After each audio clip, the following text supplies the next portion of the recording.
Electric potential and capacitance.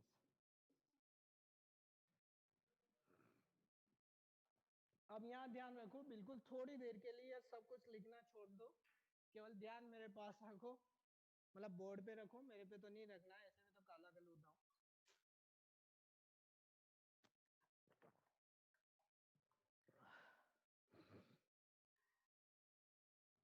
Board के लिए अब कैसे तैयारी करें चैप्टर नंबर 1 की। अरे यार क्या क्या बात बताऊं मैं। देखो चैप्टर नंबर 1 में क्या क्या पढ़ना है। सबसे पहले तो चैप्टर नंबर 1 में जो आपको ज्यादा डाउट आते हैं या कुछ ऐसी चीजें, तो सबसे पहले तो क्योंकि अपन ने डेरिवेशन के केवल टॉपिक के नाम लिखे हैं बेटा, नाम लिखने का मतलब मैंने लिख दिया electric field due to electric dipole at its axis. ऐसे बोर्ड में डायरेक्ट क्वेश्चन नहीं होगा, बोर्ड में क्वेश्चन होगा इलेक्ट्रिक डाइपोल, या वो बोलता है electric dipole in which minus q and plus q charge are separated by at an distance जो भी दे वो 2a या 2r 2l, then find out the electric field from the center at r distance on its axis। ऐसे language में होगा question, ऐसा नहीं कि डायरेक्ट टॉपिक का नाम उठा के आपको दे दे कि ये सिंपल सीधे से लैंग्वेज में क्वेश्चन होगा। उस क्वेश्चन से उस लैंग्वेज से आपको पता लगाना होगा कि ये एक्सिस वाला डेरिवेशन है या इक्वेटोरियल वाला डेरिवेशन है, या वो टॉर्क फाइंड करवाना चाहता है या पोटेंशियल एनर्जी फाइंड करवाना चाहता है। ठीक है,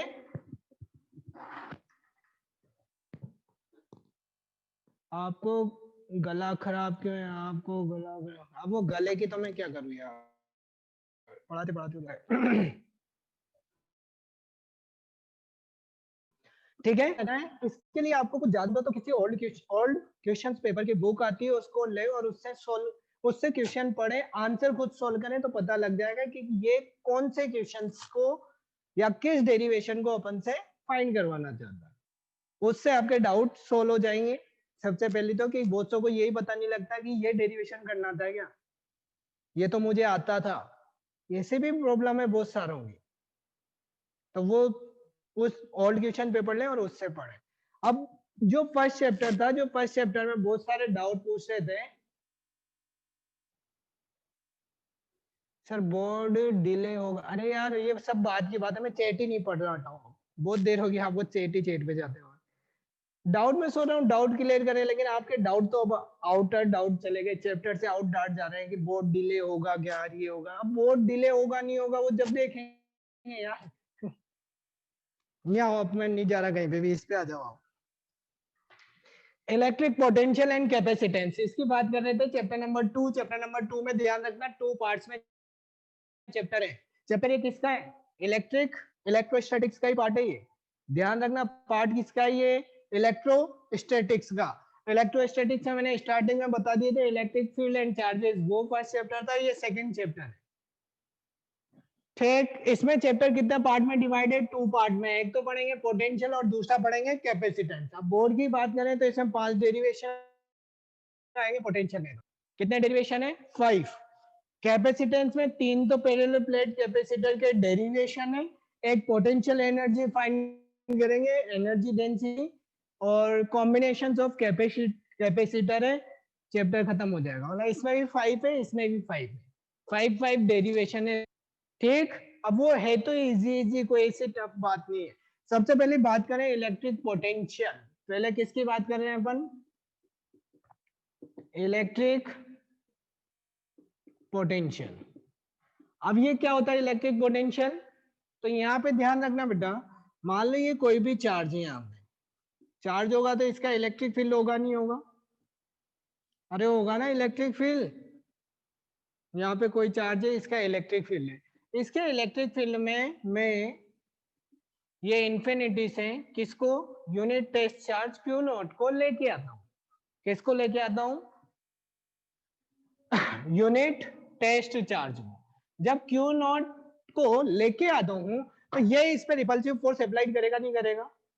करेगा ना भाई। क्यू नॉट को लाएंगे इसके इलेक्ट्रिक फील्ड में, तो इसको लाने के लिए एक्स्ट्रा वर्क डन करना होगा नहीं करना होगा? और वर्क डन कर किस पे रहे हो, इस क्यू नॉट चार्ज पे, इस पे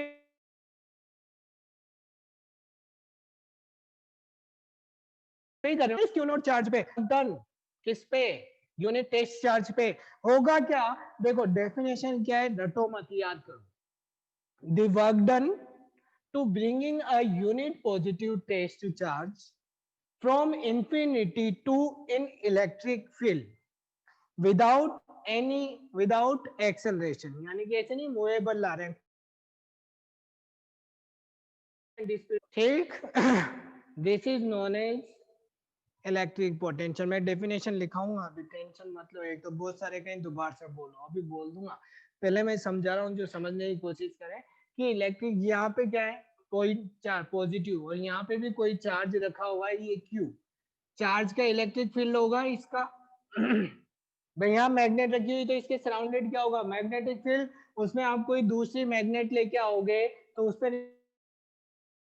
रिपल्सिव फोर्स, अट्रैक्टिव, यहाँ तो ये भी पॉजिटिव था वो भी पॉजिटिव था, तो रिपल्सिव फोर्स लगेगा, रिपल्सिव फोर्स लगेगा तो इसको लेकर आने में आपको क्या करना होगा, वर्क डन किस पे कर रहे हो, यूनिट पॉजिटिव टेस्ट चार्ज पे। उसी को क्या नाम देते हैं, इलेक्ट्रिक पोटेंशियल,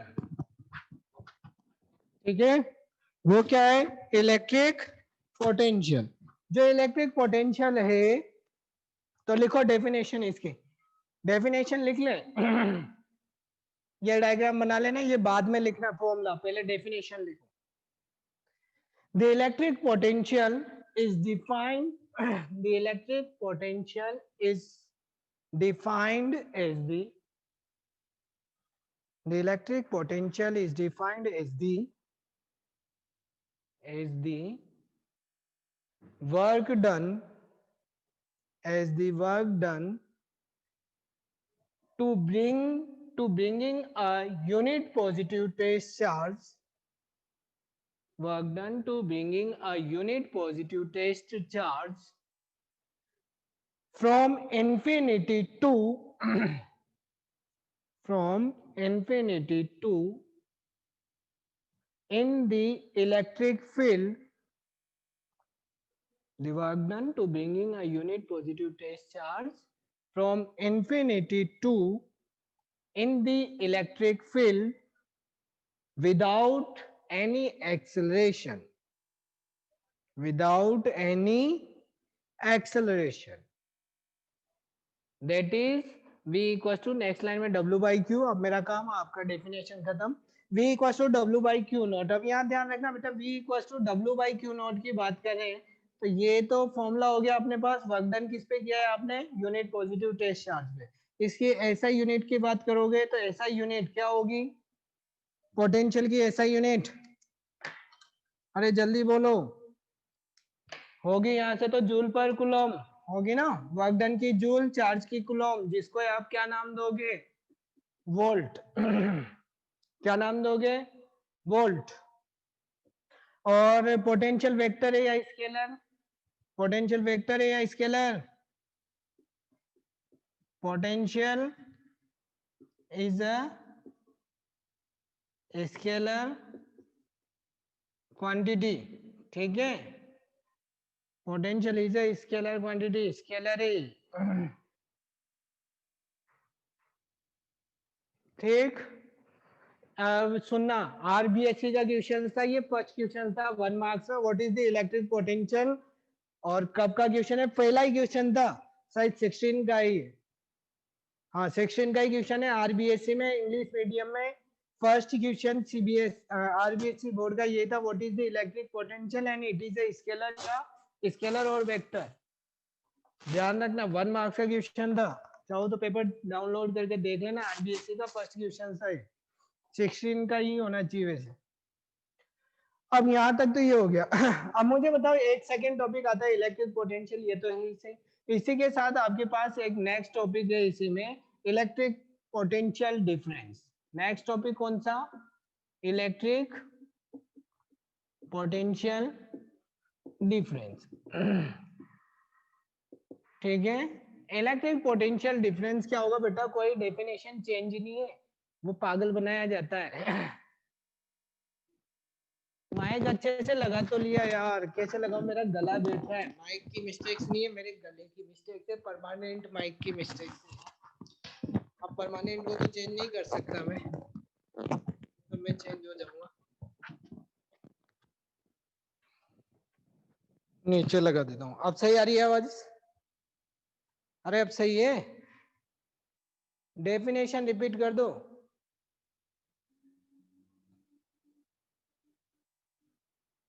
वन मार्क्स के क्वेश्चन में कितनी लाइन लिखनी है? वन मार्क्स के क्वेश्चन में डेफिनेशन जो पूछे उतना लिखना है, बस लाइन डिफाइन नहीं होती। एक तो मैं क्यों एक लाइन लिखनी है और वो डेफिनेशन पूछ ले और एक लाइन में कंप्लीट नहीं हुई तो क्या एक लाइन से ज्यादा नहीं लिखोगे?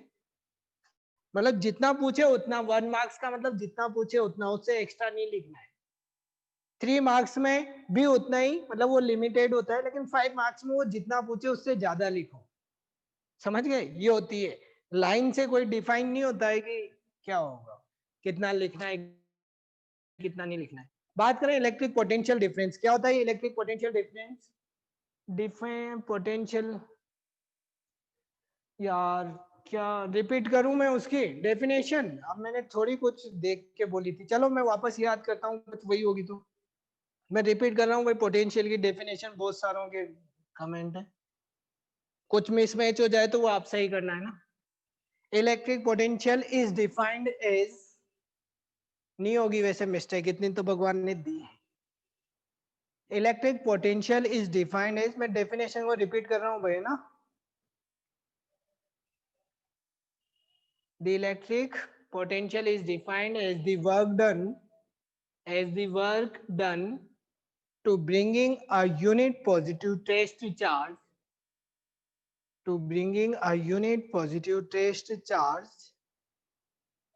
from infinity to in electric field without any acceleration,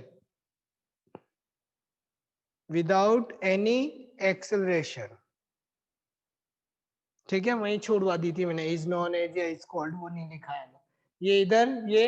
अब इलेक्ट्रिक पोटेंशियल डिफरेंस की बात करें तो इलेक्ट्रिक पोटेंशियल डिफरेंस क्या होगा, सुनना। पोटेंशियल डिफरेंस है ये, डिफरेंस का मतलब किसी भी 2 पॉइंट्स के बीच में डिफरेंस होगा, यही तो होगा ना डिफरेंस। तो यहाँ पे इन्फिनिट है, इन्फिनिट की जगह पॉइंट ए एंड बी ले लो, ये ए ये बी, जहां से ये वर्क डन करना, मतलब पूरी डेफिनेशन वही है, केवल इन्फिनिटी को एक तो पॉइंट ए एक को पॉइंट बी कर दो, वही पोटेंशियल डिफरेंस है और कुछ भी नहीं है। यानी कि ये क्यू नॉट चार्ज को कहां से, पॉइंट ए से पॉइंट बी पे लेके आए, तो जो वर्क डन होगा उस वर्क डन को क्या नाम दोगे, इलेक्ट्रिक पोटेंशियल डिफरेंस। यानी कि electric potential difference is defined as the work done to bringing a unit positive test charge from a point charge in the electric field from point A to point B। ये definition हुई, ठीक है। Definition में इसके नहीं लिखा रहा, सुन लें, केवल सुन लें क्या है डेफिनेशन, वही है, केवल इलेक्ट्रिक फील्ड को जो इन्फिनिट था उसको इलेक्ट्रिक फील्ड में एक पॉइंट और अनदर पॉइंट पे मूव करना है, किसको, यूनिट पॉजिटिव टेस्ट चार्ज को, वही क्या होगा, इलेक्ट्रिक पोटेंशियल डिफरेंस। डेफिनेशन सुन ले, electric potential difference is defined as the work done, सब कुछ सेम है, पुराना होना है ना। Electric potential difference is defined as the work done to bringing a unit positive test charge from point A to point B in the electric field. ये किसमें, electric field में, point A to point B without any acceleration is known as electric potential difference. अब electric potential difference है तो ये difference कहां से कहां तक होगा, ये फॉर्मूला था अपने पास, यही था ना बेटा। इसमें देखो पोटेंशियल कहां का ज्यादा होगा, मेरे को ये बताओ, बी का या ए का, मेरे को ये बताओ, पहले ऊपर लिख लेना कहीं पे भी आप, पोटेंशियल एट इंफिनिटी कितना होता है, अरे पोटेंशियल एट इंफिनिटी जीरो होता है, ध्यान रखना। क्यों जीरो होता है, क्यों होगा?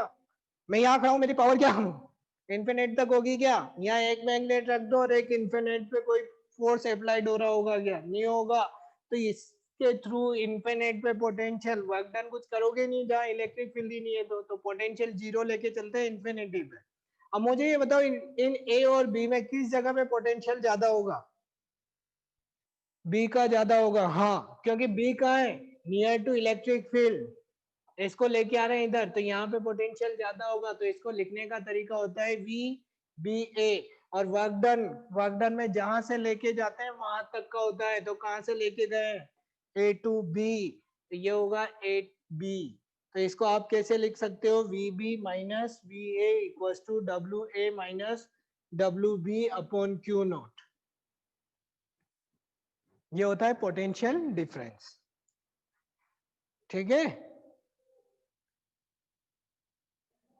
कितनी डिस्टेंस को इन्फिनिटी मानेंगे, वो बोलेगा, ऐसा डिस्टेंस देगा तो सोल्व करेंगे, अपन नहीं मानेंगे, इन्फिनिटी बोलेगा। यहां तक कोई डाउट बेटा, जल्दी बोले फिर आगे बढ़ेंगे।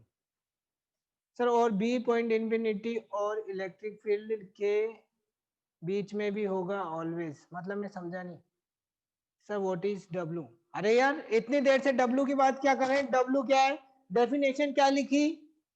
ऐसे क्वेश्चन मत किया करो, दिमाग खराब हो जाएगा। डब्ल्यू क्या है, इतनी देर से लिख रहे हैं W, the work done to bringing a unit positive test charge. माथा फूट गया मेरा ऐसा वो पढ़ा के भी। मैंने डेफिनेशन में लिखा है कि work done work done work done work done है भाई डब्ल्यू, कोई दिक्कत नहीं, नहीं आए तो पूछो पूछो, मेरी गलती है, मैं अभी हाइपर हो गया, सॉरी। पूछो, नहीं आए तो पूछो, बताने की जिम्मेदारी मेरी, ठीक। वर्क डन है भाई डब्ल्यू, डब्ल्यू वर्क डन है, वी पोटेंशियल डिफरेंस है, q naught unit positive test charge है, ठीक। कोई डाउट? और इन्फिनिटी पे पोटेंशियल जीरो होगा नहीं, आप पूछ सकते हो बेटा, आपकी रेस्पॉन्सिबिलिटी है, पूछ सकते हो। वो गलती मेरी है, मैं हाइपर हो गया थोड़ा सा, क्योंकि मेरे को ऐसा लगा कि डब्लू, लेकिन मेरे मुंह से 3-4 बार डब्लू का नाम निकल चुका है यार, work done work done work done. चलो नेक्स्ट टॉपिक, 5 मिनट है, होता है तो देखते हैं, वैसे हो जाना चाहिए, ठीक है।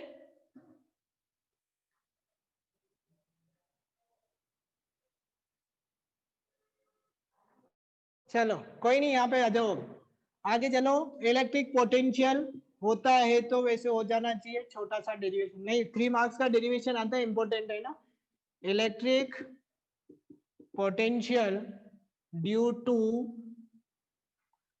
पॉइंट चार्ज, ठीक है भाई। अभी तक तो पोटेंशियल डब्ल्यू बाई क्यू नहीं लिया था। अब बात करते हैं electric potential due two point charge. मेरे को बताओ इलेक्ट्रिक फील्ड कितना आया था बेटा ड्यू टू पॉइंट चार्ज, जल्दी बोलो, इलेक्ट्रिक फील्ड कितना आया था ड्यू टू पॉइंट चार्ज? के क्यू अपॉन आर स्क्वायर, यही आया था, के क्यू अपॉन आर स्क्वायर। ये ध्यान रखना, इलेक्ट्रिक पोटेंशियल है, फॉर्मूला में डिफाइन करना अलग अलग है, वो के क्यू अपॉन आर स्क्वायर है, के क्यू अपॉन आर आएगा। अब क्या आएगा क्यों आएगा उसकी बात करते हैं। 5 मिनट में जल्दी से करना, क्योंकि ज्यादा टाइम नहीं है इसके लिए, अभी क्लास खत्म हो जाता, बेल बज जाएगी, मैं तो पढ़ा दूंगा, लेकिन वो आ जाएंगे सर छोड़ दो, क्योंकि उनको भी जाना है। ये इन्फिनिटी, ठीक है। देखो यहां से मैं किसी चार्ज को लेके आ रहा हूँ, क्यू नॉट को यहाँ की जगह यहाँ ले लो। कितने डिस्टेंस पे माना मैंने, एक्स डिस्टेंस पे, ये पॉइंट ए, ये बी, और कितने डिस्टेंस पे लाके रख दिया, आर डिस्टेंस पे, और यहाँ से कितने डिस्टेंस मूव करिए, डी एक्स, यहाँ पे रखा हुआ है क्यू नॉट चार्ज, ठीक है।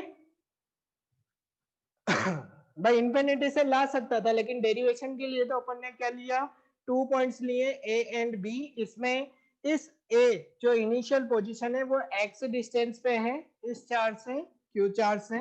इस एक्स डिस्टेंस से इस ए पॉइंट से इसको बी पॉइंट तक डिस्प्लेस्ड करना है, ठीक है। जब इसको यहां से यहां तक डिस्प्लेस्ड करेंगे तो इनिशियल वर्क डन अपन लेंगे, मतलब इनिशियल डिस्प्लेसमेंट dx, तो उसके लिए वर्क डन भी क्या होगा, स्मॉल वर्क डन, dw, फिर टोटल करेंगे तो टोटल के लिए कहां से लेंगे, इन्फिनिटी टू कहां पे रखा है, r पे, तो वो लिमिट लगाएंगे, सोल्व कर देंगे, आंसर आ जाएगा। ठीक है,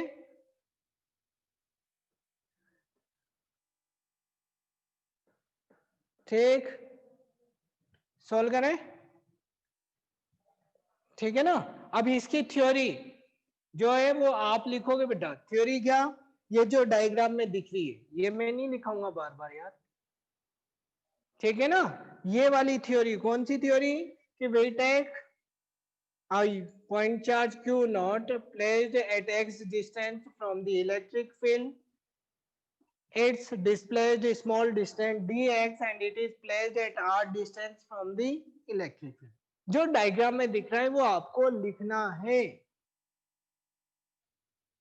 ठीक है भाई, जो डायग्राम में दिख रहा है वो तो लिख सकते हो ना, बोर्ड में लिखना होता है, अपनी लैंग्वेज में 2 से 3 लाइन लिख दो बस। पोटेंशियल डिफरेंस का फॉर्मूला फिर से लिख दो प्लीज बेटा। कैसे लिखूं यार, पोटेंशियल डिफरेंस उधर मिटा चुका हूं मैं, नेक्स्ट टॉपिक पे आधा बढ़ चुका हूं, फिर आप कह रहे हो पोटेंशियल डिफरेंस का फॉर्मूला लिख दो। कैसे सर, आप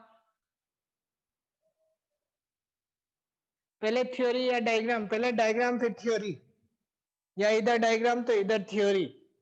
अब बेटा एक दूसरे से कॉम्बिनेशन रखो, सुनो आज का टाइम तो ऐसे हो गया, बेल बजने वाली है, मेरी बात सुनो, कोई लाइन छूट जाती है, किसी का पीछे रह जाता है या कुछ होती, तो एक दूसरे में कॉम्बिनेशन रखो ना यार, जरूरी है मेरे से पूछो आप बस, किसी की कुछ लाइन छूट जाए या नेटवर्क इशू हो जाए या मेरा नेटवर्क या कुछ भी इशू होता है, तो आप एक दूसरे से कॉम्बिनेशन रखें बेटा, कि यार इसका मेरे टॉपिक छूट गया था, उससे पिक मांगो, एक दूसरे से पिक सेंड करवा लो, या कोई फॉर्मूला दे गया है या किसी को ब्लर दिखाई दे रहा है या कोई भी वॉटेवर जो भी प्रॉब्लम हो, तो मैं जब आगे बढ़ चुका उसी टॉपिक पे हूं जहां तक तो मानता हूं, अब मैं इस टॉपिक पे आ गया बहुत सारे, एक या दो जगह वो कह रहे हैं सर दोबारा से उसका फॉर्मूला लिख दो पोटेंशियल डिफरेंस का, तो मैं आगे कैसे बढ़ूंगा यार, इसको पढ़ाते पढ़ाते पोटेंशियल का फॉर्मूला लिखना मतलब वापस बैग जाना, फिर आगे नहीं बढ़ सकते ऐसे, तो एक दूसरे में कॉम्बिनेशन रखें। आप 12th स्टैंडर्ड्स के स्टूडेंट हो, कोई छोटे बच्चे नहीं हो कि एक एक लाइन आपको हाथ पकड़ के बताई जाए ये, ठीक है, अरे समझ रहे हो क्या कह रहा हूं मैं, सर म्यूट करके पढ़ाते हैं,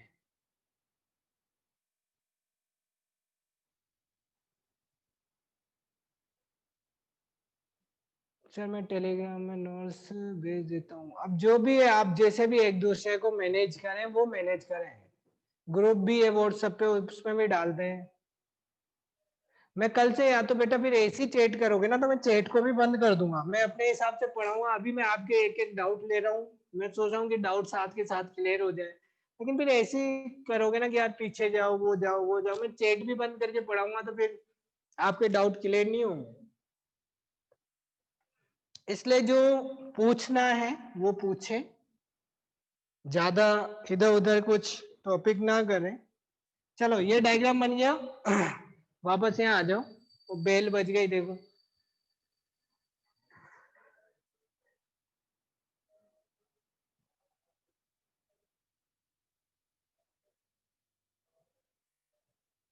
म्यूट तो हो ही सही आप सब, लेकिन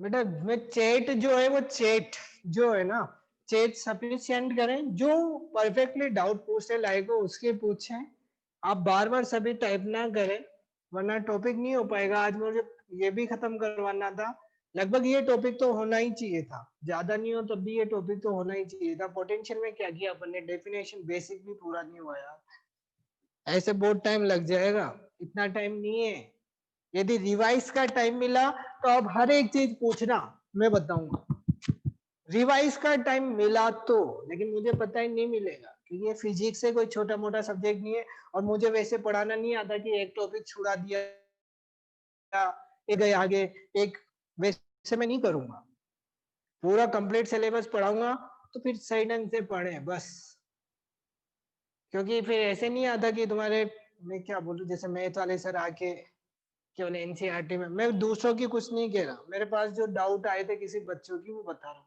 नहीं तो पढ़ाने में तो एक टॉपिक के पढ़ा दिया, मैं कह लूँ ये इंपॉर्टेंट नहीं है हटाओ इसको, बोर्ड वो चीज है जो इंपॉर्टेंट नहीं बताओगे ना वो भी आ जाएगा, मुझे भी पता है इंपॉर्टेंट कौन कौन से होंगे, फिर भी मैं एक एक टॉपिक लेता हूँ, क्यों ले रहा हूँ कि आपके उस टॉपिक से रिलेटेड कोई डाउट ना रहे या पहले रह गए हों तो क्लियर हो जाए, इसलिए मैं एक एक टॉपिक ले रहा हूँ, अदरवाइज मेरे को भी पता है इंपॉर्टेंट कौन कौन से, लेकिन इंपॉर्टेंट के भरोसे मान लो वो नहीं आया तो फिर क्या करोगे, तो एक एक टॉपिक साइड से पढ़ते हुए चले बस। ठीक है, राधे राधे, जय श्री कृष्ण।